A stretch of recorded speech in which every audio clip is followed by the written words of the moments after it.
Hello everyone. I've noticed people playing Kingdoms of Amalur Re-Reckoning, or at the very least considering it. This game, like many games, does have its flaws, but I think overall it's a decent game.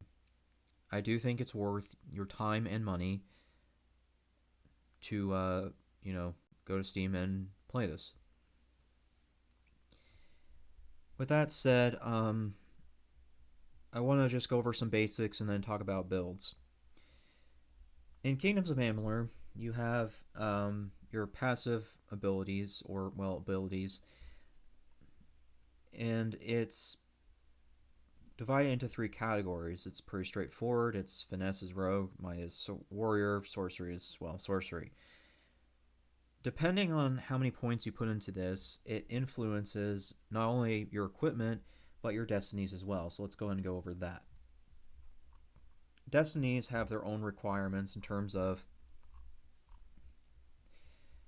points, as I was just mentioning. So you can see that there's going to be some destinies that are pure and some that are hybrid. Pure meaning like this one right here, where it requires 109 finesse to reach the end of the stack, and this one, which requires might and finesse to reach the end of the stack.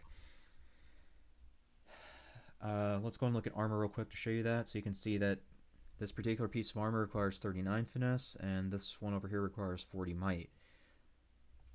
So yeah, there's all that going on. As far as items are concerned themselves, they do influence your build as well, because you'll notice that the base might chest piece is block efficacy, and then the finesse chest piece is critical hit damage.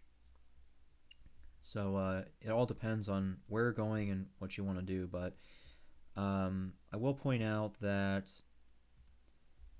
might weapons are going to be slower than finesse, obviously, but the damage is going to be a big difference. You'll see that this is average and this is fast, but it's 54-32. This is 76-30, so there's definitely a big difference between the two. Something to think about while you're trying to do your builds. But let's go and talk about builds now and kind of what I think is worth it.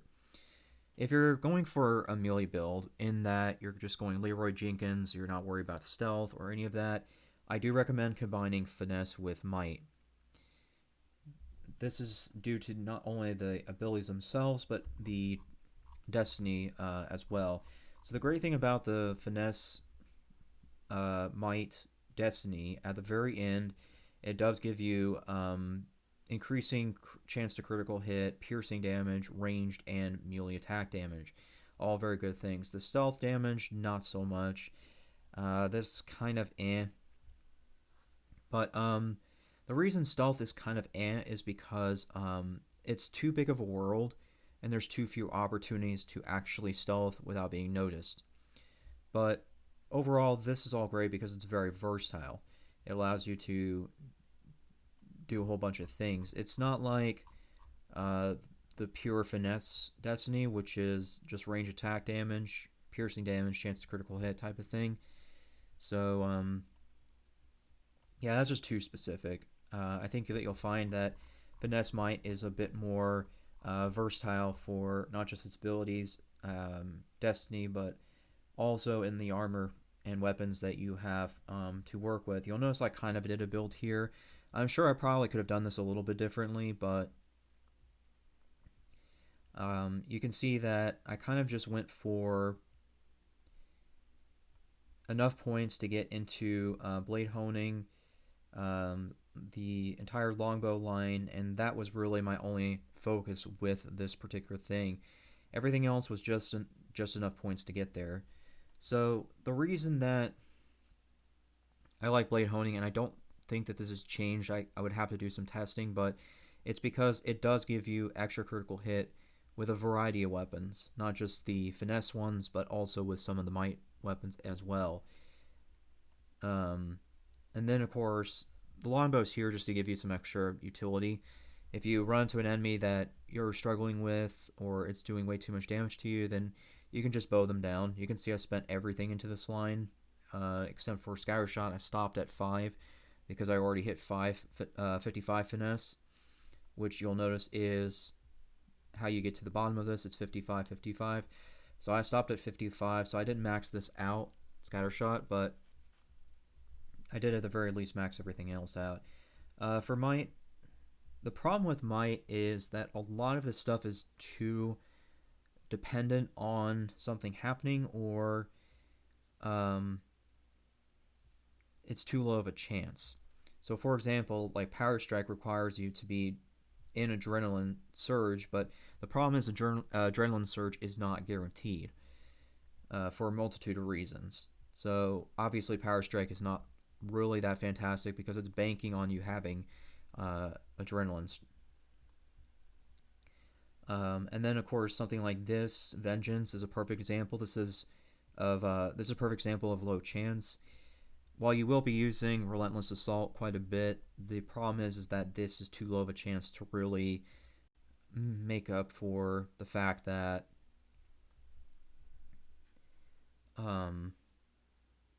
well, I guess you can say to justify the cost of those points. So you can see I spent into other things to reach up to there. Now, the way that this particular build I've done with Might and Finesse is to give you as many options as possible, not just in how you handle melee, but also in enhancing it. So you can see I've got maxed out weapons from both Might and Finesse. So this is probably going to be a fairly friendly starting build if you're doing melee. But let's go and talk about some of the other builds. So I don't think that it's worth it to do Sorcery with the other ones. And here, let me just scroll up so I can show you this. I think it's right back here. Yeah. Because if you go pure Sorcery, you're getting the highest amount of mana regeneration, mana cost reduction, and elemental damage, all very important if you're focusing on spells. So I do think pure mage is the way to go if you're going to be going Sorcery. I guess you could do full Might if you think that's going to be easier than the Finesse Might thing, but this is not really going to do as much for you as that, because you can see it's just straight up block, melee, chance to stun, and I guess the Last Stand is good, but I mean everything else is kind of because you can't block every single enemy in the game, so that's not really that great.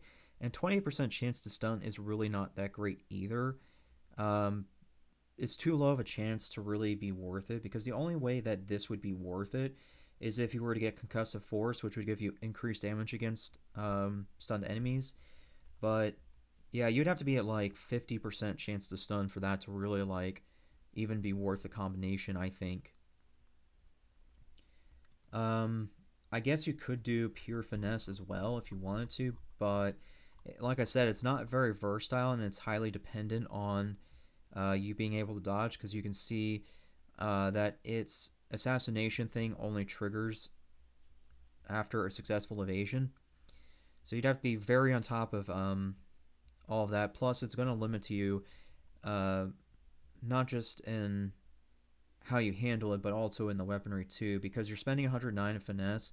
That means you're going to be working with Finesse weapons, which in a stand-up fight aren't going to be doing that much damage. I mean, they'll get by, but they're not going to do like Might level type of damage. So just some things to think about with that. But realistically, that's really all I can tell you on this. I mean, anything else is going to be like a spoiler or something. So, well, I guess it's more of a spoiler than I already have done. So I don't want to do that to you. I want you to be able to discover the game for yourself and stuff, but I just want to be able to ensure that you have some sort of path forward, to do that. That's really all I have to say on this. Thanks for listening.